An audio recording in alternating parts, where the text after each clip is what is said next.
I work with a lot of babies who are 6 months and younger. And as you can imagine, I get a lot of questions about rolling because as babies learn to roll, it often has a significant impact on sleep. Sometimes it's a positive impact and hugely helpful. And then other times it feels more negative or challenging. Over the past year, I've had more and more families coming to me with 6 and 7 month old babies who are not yet rolling. And it has sparked my interest in learning more about this very significant milestone. I was very excited when our guest today agreed to come on to talk to us about all things rolling and some more. Dr. Kristi Hammerle of Year One Wellness is a pediatric physical therapist in Austin, Texas. Her area of focus is on the first year of life, so rolling is right in her wheelhouse. And I can't wait for you all to meet her. And as a reminder, everything that she shares today is not intended to be used as medical advice. It is purely educational. Hi, I'm Allison Edgety, a pediatric sleep and wellness coach and a mom of two. I love to help parents find solutions. This is How Long Till Bedtime.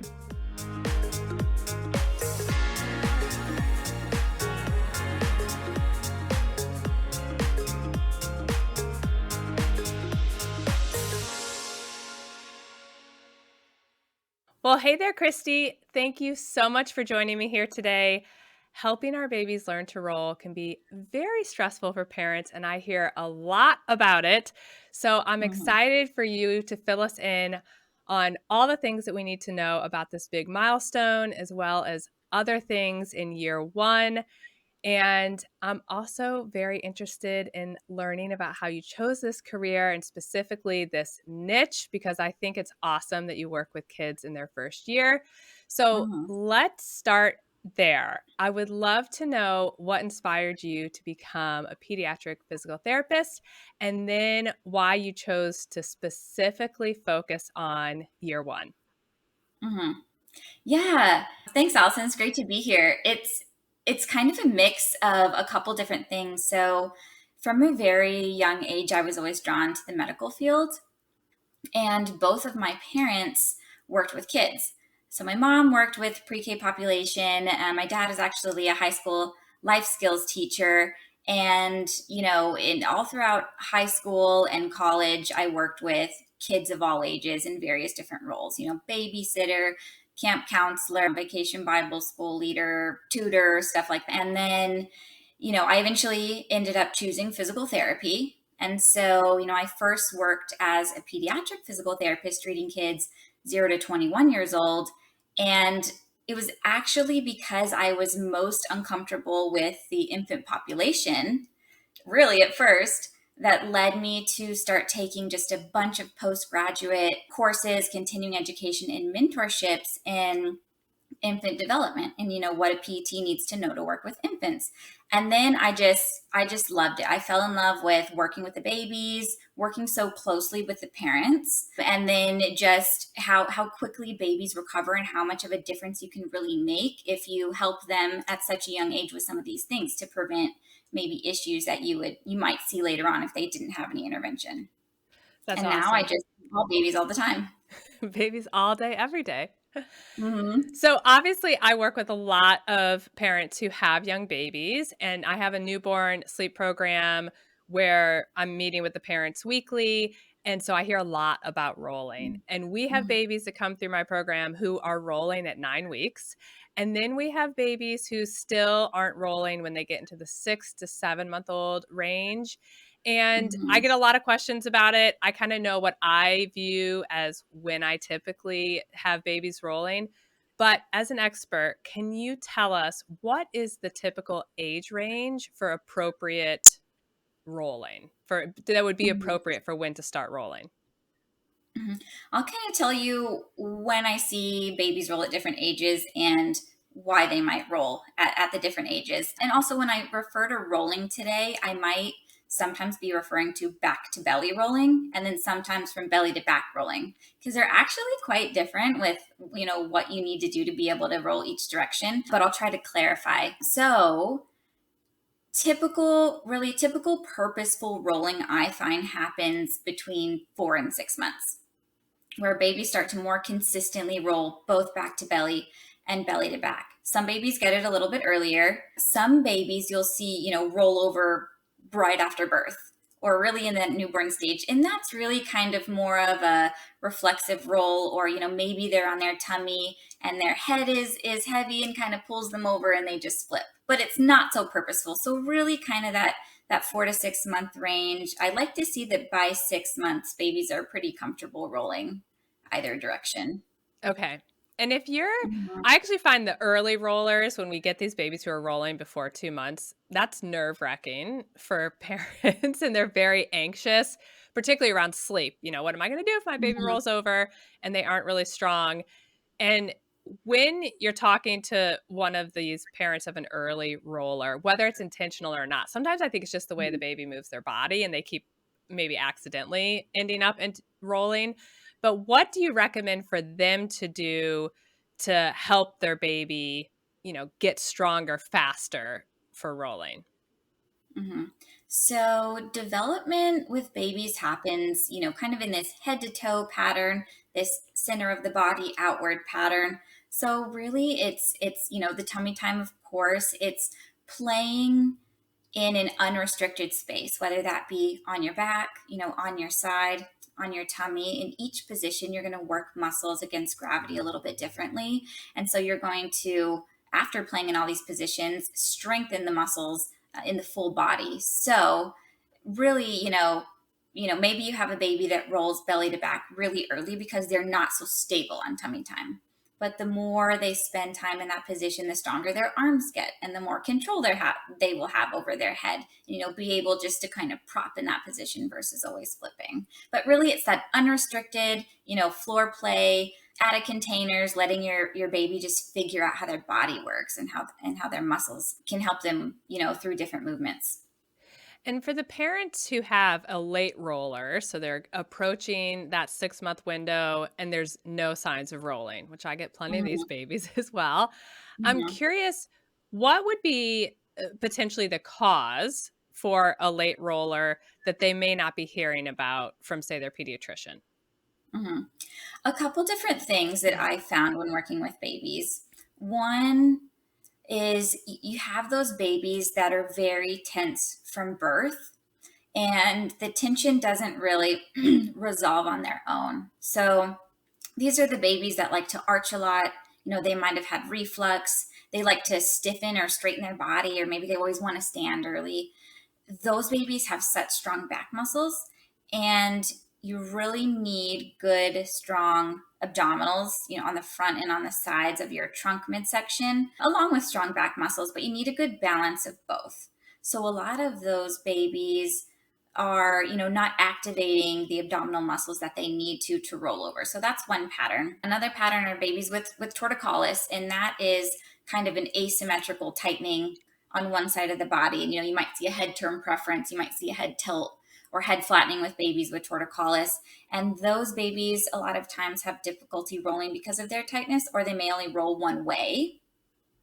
And then you've kind of got your babies that maybe just haven't had enough free, unrestricted play on the floor. Maybe they spent more time in containers and they just haven't had enough time to build up that muscle strength and coordination needed for rolling. So those are usually kind of the typical patterns I see with late rollers.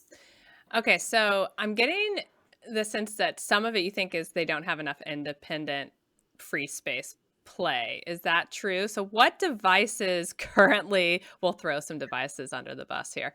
What devices are people using a lot of? Like I know we go on trends of things that are very popular. Is Mhm. there a trend right now that you're seeing where babies love to hang out in this thing, but Mhm. maybe they should be spending more time on the floor?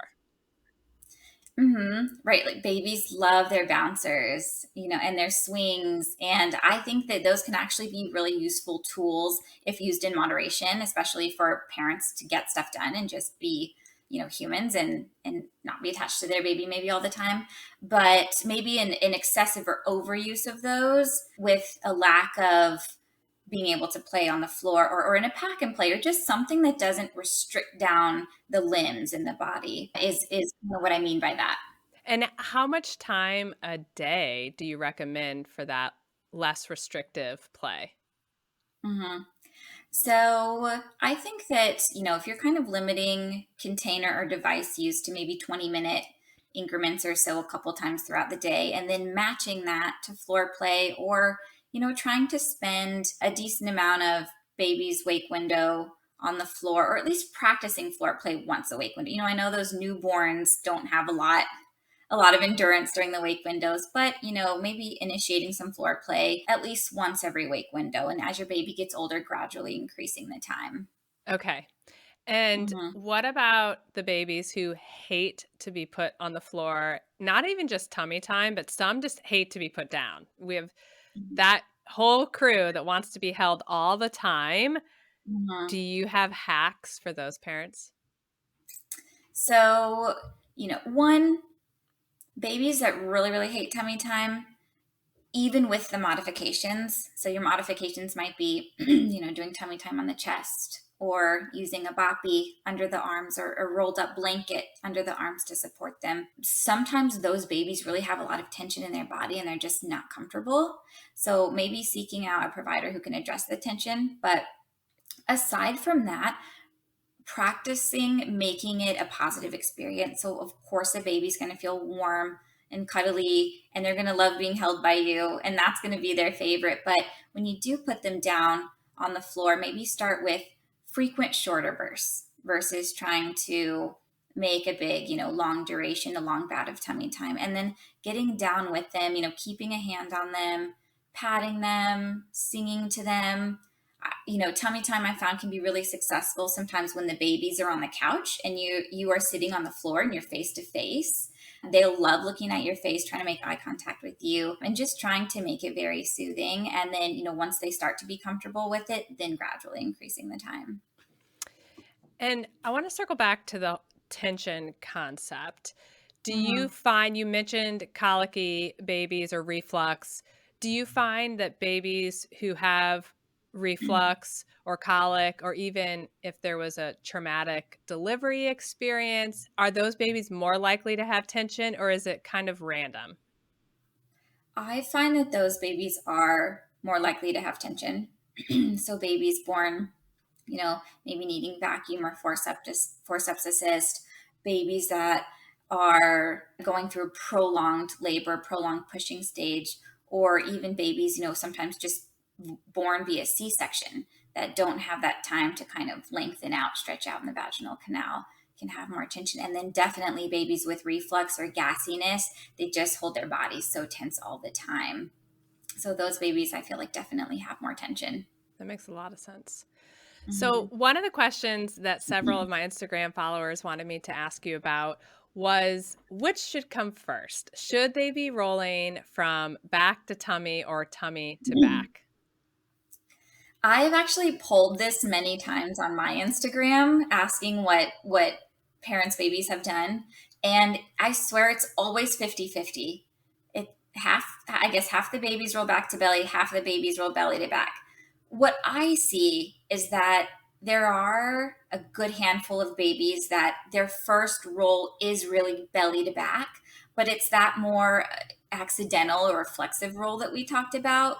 But with the true purposeful rolling, I think because babies spend a little bit more time on their back than on their belly, I'm seeing with the purposeful rolling, it's the back to belly roll first.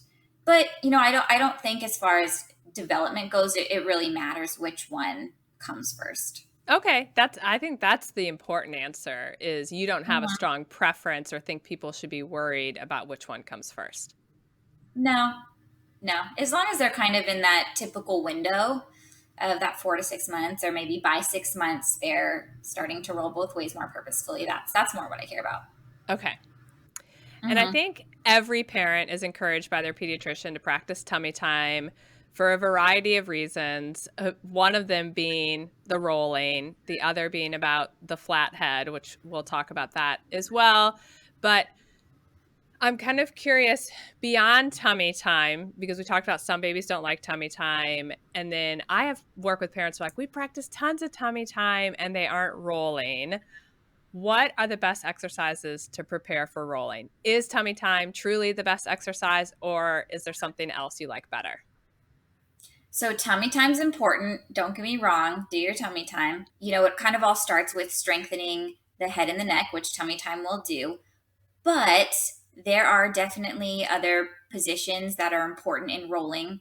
So you want to have plenty of time playing on the back and even the side in that newborn stage sideline play.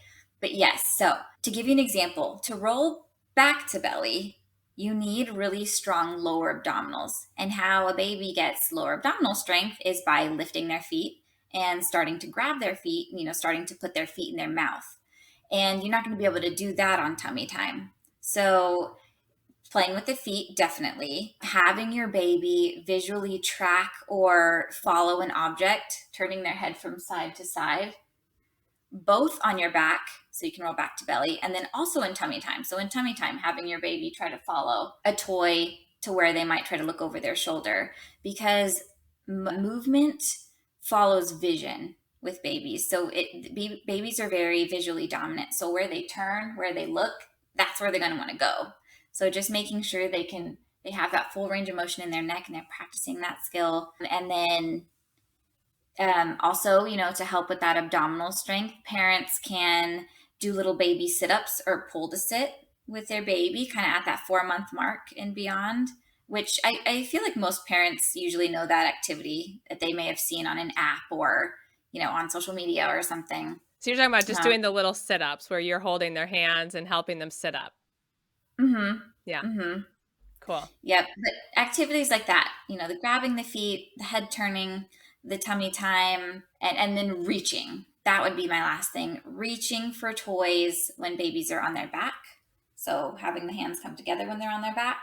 And then on their tummy, reaching forward above their head for toys in front of them, because you have to get those arms out of the way when you're rolling from belly to back. Okay. Yeah, I think Uh-huh. on your Instagram one day you posted pictures of these little socks that would maybe Mm-hmm. draw their attention to their feet and make them want to grab their feet because they had some little things hanging down for them from them. Yes. Yeah, Yes, I love those to encourage a baby who's maybe not grabbing at their feet yet. Because one, it attracts attention to their feet, and two, they usually have little, toys hanging off of the socks that make it actually easier to grab. So, that's awesome. little assist. Yep. So we talked a little bit about, if a baby really, really strongly dislikes tummy time, to potentially see a provider. And it's immediately made me think of my first daughter who hated tummy time. And we had a very traumatic delivery with 5.5 hours of pushing, and it was not good. And she was very, very fussy. So I think, oh, she probably had a lot of tension that I totally missed. And so when a parent feels like they're in that situation and you say maybe seek out a provider, are we starting with the pediatrician? Do we need a referral to see a pediatric physical therapist? Or I guess, how might we find one?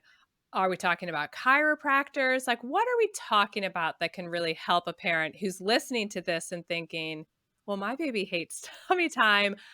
They have reflux. It makes total sense that they don't want to turn their head one way. If things are starting to click, what would you say is kind of the next step? Mm-hmm. So, I would say, always be transparent with your pediatrician about what's going on with your baby. As far as seeking out a specialist, at least for physical therapy, many states allow direct access to physical therapy. So you can get on Google, you can ask your mom groups, you can seek out a specialist on your own and usually go visit them and get an evaluation. And so I think just finding someone that regularly works with infants, that understands infant body attention or maybe postural asymmetries and milestones is a good place to start, or just if whichever provider that you align with that provides those manual therapy services that are going to help with the infant tension. Most of them you can see directly. That's awesome. Hmm. And Yeah. so when we think of the rolling milestone specifically, how important is that milestone? Because I do think a lot of parents are stressed about it, particularly if you think you have a late roller.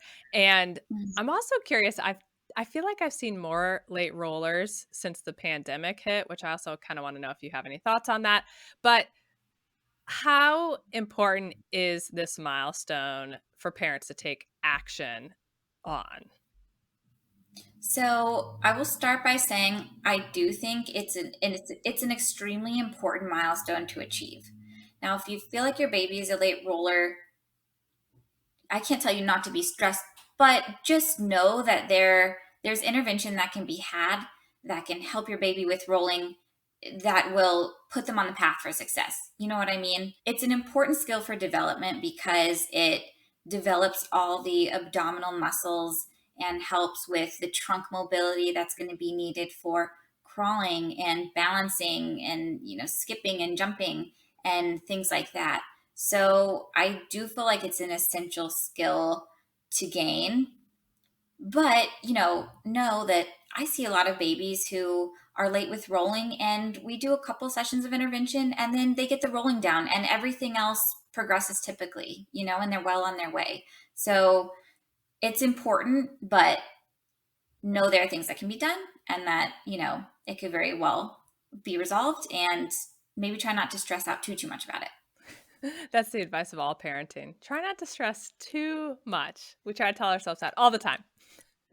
I And know, but no, I can't tell you how to feel. So, but know that there are people out there that can help. well, I think that's huge is just knowing their resources. I mean, there's so many things now with my girls being 8 and 9 that I have learned after the fact. I mean, this is going to make me sound like I live on another planet, but I didn't know that there were postpartum doulas that could come to your house and hold your baby so you could sleep when I had my kids. Mhm. So I kind of put this in the same category of a lot of people I don't think know that there are people like you who are focused on that first year and have the skill set to help us do an intervention to relieve tension and to help our kids learn these important milestones. So I just think it's Mhm. that can relieve stress, just knowing that there are people out here who can help. And, I kind of mentioned that there are many odd trends I noticed during the pandemic because I've been doing what I do for 6 years, and I feel like I've experienced more clients who have delayed rollers. Do you see any connection between the pandemic and delayed rollers? I do. I do. And I think that that's probably coming from a couple different areas. First thing, stress in general is a stressful time for many different reasons for everyone. And babies do pick up on that stress. So, I think that babies who might be a little bit more stressed out have more of that tension, want to be held and don't want to be put down, have difficulties with breastfeeding. And breastfeeding is a factor that can help with motor development. And so I think that maybe stress was a factor. I think that maybe, more people were working from home, and maybe there was more container use, just because that's what you needed to do to get through your day, right? And so I think kind of a combination of those things plays a little bit into maybe your baby is a little bit later than they might have been otherwise. Right. Hmm. Yeah, I think it's so interesting to see how trends have kind of Hmm. changed over the last 3 years. And Hmm. another area that I've heard more about in the last 3 years is the weighted swaddles and sleep sacks. They've become Hmm. very popular and now I would say also controversial. But I've worked with parents who swear that they changed everything for their child in the sleep department. And I know that there's lots of views on them, and I'm just mostly curious from you about if you're seeing a link between babies who are using these weighted swaddles or sleep sacks and milestones being hit Hmm. or the flattening head. I guess I'm curious if you're seeing any trends that you see linked to that. Yeah, I'll kind of go on my spiel about all of this and maybe how it connects. And so I think that, yeah, you're right. There's been a huge rise in products related to sleep, especially since the Back to Sleep campaign, Safe to Sleep campaign in the 90s. And, whether that be certain cribs that help with sleep, or sleep suits, or different types of swaddles or sleep sacks. And, because babies, their startle reflex, they're more startled on their backs than sleeping on their bellies as before. And so I will say that I think any of your PTs out there are going to say that we don't love anything that restricts movement. So knowing what I know about biomechanics and how babies develop and how movement is so essential, I can make the speculation that some of these products are causing delays in motor development, especially because a lot of babies do figure out motor skills in their cribs for the first time. A lot of babies will roll over in the crib for the first time, or sit up, or even pull to stand. So having something that restricts movement might take away the opportunities for them to practice that. But that's my physical therapy motor perspective. I totally understand that parents have a whole other set of factors going on in their life that they need to consider when picking out a crib or a sleep sack, or, whatever it may be. Everyone needs sleep. It's essential for our mental health. So from my PT perspective, I don't love them. From a human being perspective, do what you need to do, but make an informed decision. You know what I mean? Right.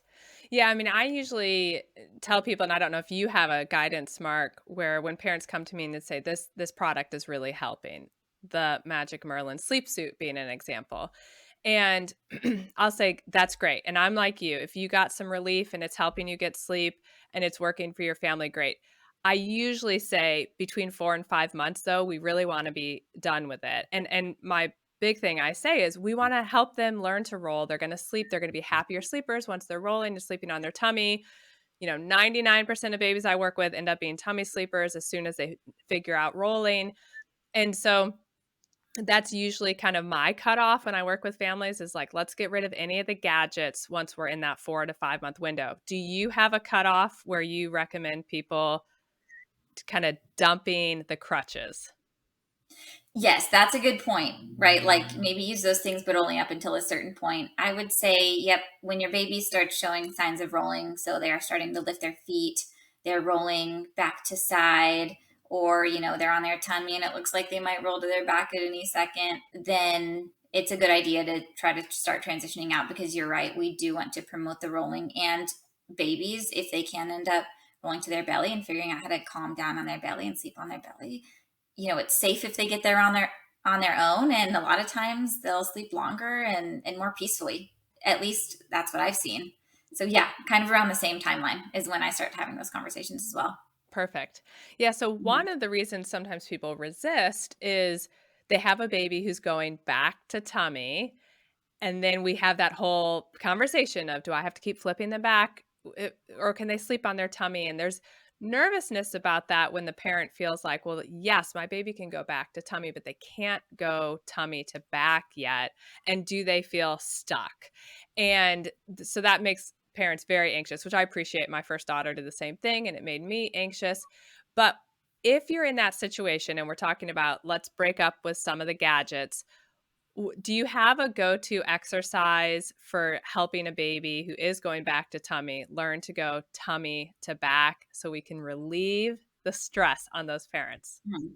Mhm. So before we get into the exercises, I will say that I think if a baby gets to their belly on their own and they are peaceful and they're not crying, and they're sleeping, then I think let's maybe let them sleep in that position, right? Get kind of used to it. Or, maybe from starting tummy time at the very beginning, if you're doing tummy time and you're supervising your baby and they get a little bit tired, in the newborn stage, and they relax down into tummy time, let them relax there for a minute or two and kind of get used to what it feels like to not only be active in tummy time, but also relax in tummy time, which I think is important for a baby to do. But yes, so rolling a belly to back. So practicing the turning. So getting a toy, having them practice turn, because they're going to have to look way over their shoulder to get all the way to their back.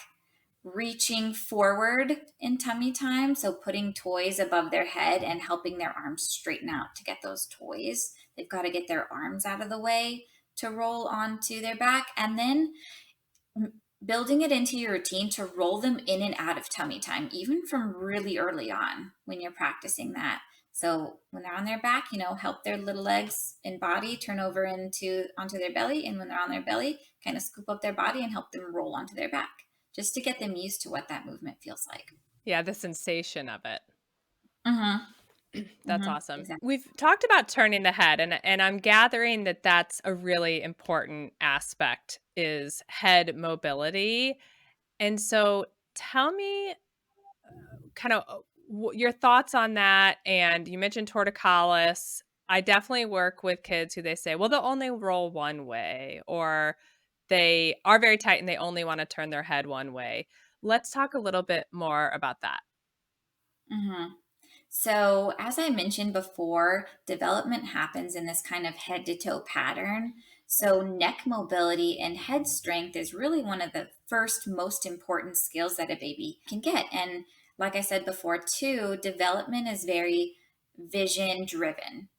Where your baby looks is where they're going to go. So, if you have a baby that has a head turn preference, they will likely be more comfortable just rolling that direction. When it comes to reaching, they have a head turn preference one way. They might be more comfortable using the hand that they're always looking at and kind of forget about the other hand. And along with, you've got your head flattening that is paired with a head turn preference or a torticollis. And a head turn preference or torticollis is almost always the number one cause of infant head flattening.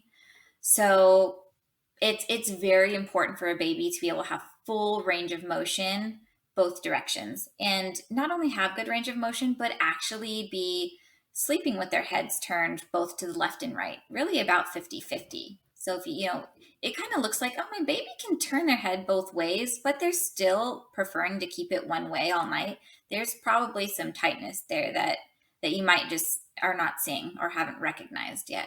So super important for full neck mobility, neck range of motion. Okay. And Mhm. this is my ignorance, but is this something they can outgrow on their own, or it really should be treated? It really should be treated. So, sometimes a mild head turn preference they can kind of outgrow, but most often if there are asymmetries, if there's a tightness in the neck or one side of the body, it doesn't spontaneously stretch. You really have to do purposeful stretches and activities to get those muscles where they need to be and the strength where they need to be too. Hmm. And And it's also, sorry, oh, go ahead. it's also it's pretty time sensitive. So the earlier you get started with a baby doing the stretches and exercises, the faster they're going to resolve. Sometimes even waiting a month or two can really add to the total treatment time it takes to resolve a torticollis or muscle tightness. So I would say that this is something that you maybe don't want to wait on. So how early might someone be able to take action on it? So, I mean, you really can start. I work with babies that are very young, weeks old. You really can start at any time. If you feel like your baby is really having an asymmetry or a tightness in their neck or their body, or they're starting to get some head flattening, which is a good indicator that there's a tightness, the earlier the better. There really isn't an age that's too young if there's a true tightness that needs to be addressed. And I'm not ever trying to throw pediatricians under the bus, but sometimes I think we assume our pediatricians know everything about everything related to the Mhm. babies. And I find that about sleep. And then, part of the reason I went into what I do is because I found out pediatricians only receive 3 hours of training on sleep. And so they're not sleep experts, they're not nutrition experts. And the more pediatricians I talk to, they're pretty forthcoming about that. They're generalists and they're really focused on general well-being and obviously treating illnesses, etc. And Mhm. so do you find that this kind of falls into that camp where we as parents are assuming our pediatricians are going to spot that our child is tight or they have a head turning preference, or in kind of the more harder scenarios, they say, oh, that's normal, they'll outgrow it. Do you find that that is the case, or do you feel that pediatricians have a fair amount of training in this area? With something like a head term preference, I find that a lot of times the parents are recognizing it first because they're the ones looking at their baby all day long. This is something that you kind of gather over time. And so, you're going to your pediatrician visits and they're short and they have so much to look at. So maybe they're not recognizing it at first. And, come the 2 or 4 month appointment, or sometimes even later, when the head has gotten pretty flat, when they've heard over and over now, no, my baby really is only liking to look to the right. They've got this big tilt now. That's maybe when it's more recognized in those visits. But if you take a dive into the medical history, you're finding that this has been there the whole time. And if you look at your pictures, back from when your baby was born, if you go through your camera roll, you start to see, oh my gosh, yeah, their head was turned this one way the whole time. So I Right. think that really getting an evaluation done with a musculoskeletal expert who really understands the patterns that babies have and how torticollis and head flattening works together and how it affects breastfeeding and all that is warranted. So, but I find the parents will notice it first because they're the ones looking at their babies all day long. That makes total sense. And that's the other thing is the pediatricians, they have to turn things quickly in those wellness appointments. So unless the parent is, catching it and bringing it up, then they don't even really have time to catch it. So I think this falls into the category of so many things for our kids, for ourselves, where we really need to be an advocate for our kids and kind of take the next step if we think they need to be evaluated. Mm-hmm. Mm-hmm. How do you recommend someone find a physical therapist in their area if their pediatrician doesn't have a good referral? So I think that social media can be kind of a good resource these days. Even reaching out to maybe a specialist that works with infants that might not be in your state, they might be able to put a shout out there to find other therapists. Your Google search and your mom groups, I think your mom groups are going to be a really good resource. You can look up early intervention websites and look up therapists on there. But I think that probably mom groups are going to be a good resource, and because really a lot of babies do have these issues, and I think a lot of babies are seeing specialists. So chances are there's someone out there that knows a little bit about what you're talking about. There's also, torticollis Facebook groups. There's Facebook groups for just about everything too. So looking on there and asking for a preferred provider in your area could be a good Awesome. resource. And Mm-hmm. can we talk about online consultations and how that works? Because you offer some online consultations, correct? Mm-hmm. So for Yes. people who literally don't have anyone in their area, they could potentially receive help online. Mm-hmm. Yeah, so I can provide online consultations. So, if you have questions, if you need someone to do a screen of maybe what your baby looks like, what might be going on, and then refer you or help you find more information in your area, giving you general things that you can work on to help promote development and maybe help to release some of that body tension with some general activities and exercises on your own. We can definitely get started, at least get all of your questions answered, and talk about what you can do in the next steps moving forward, depending on your situation, depending on if you have resources there or not. Awesome. Well, Mm-hmm. this has been super helpful. I'm curious if there was one thing you wish all parents knew when it comes to kind of that first year of development and hitting milestones. What is it that you wish everyone knew? Well, first of all, like aside from therapy and baby development, just I think spending that time appreciating the stage that you're in, doing your skin to skin and bonding with your baby in whatever way that means to you is going to help them with development light years, maybe more than you think.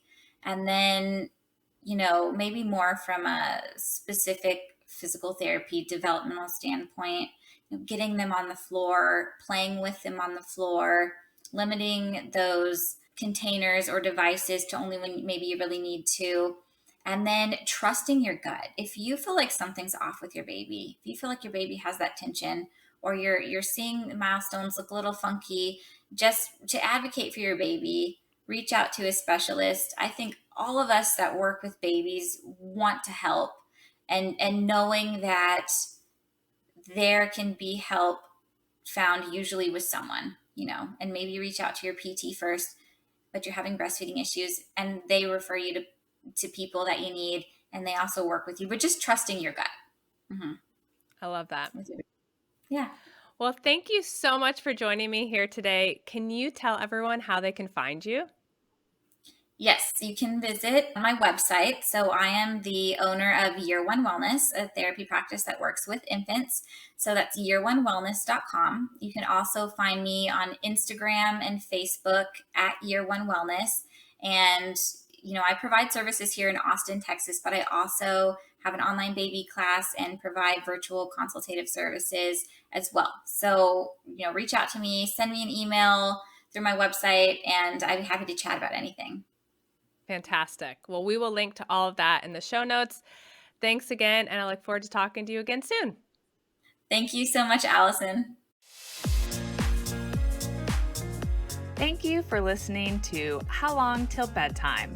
To learn how we can work together to improve your child's sleep, please visit sleepandwellnesscoach.com.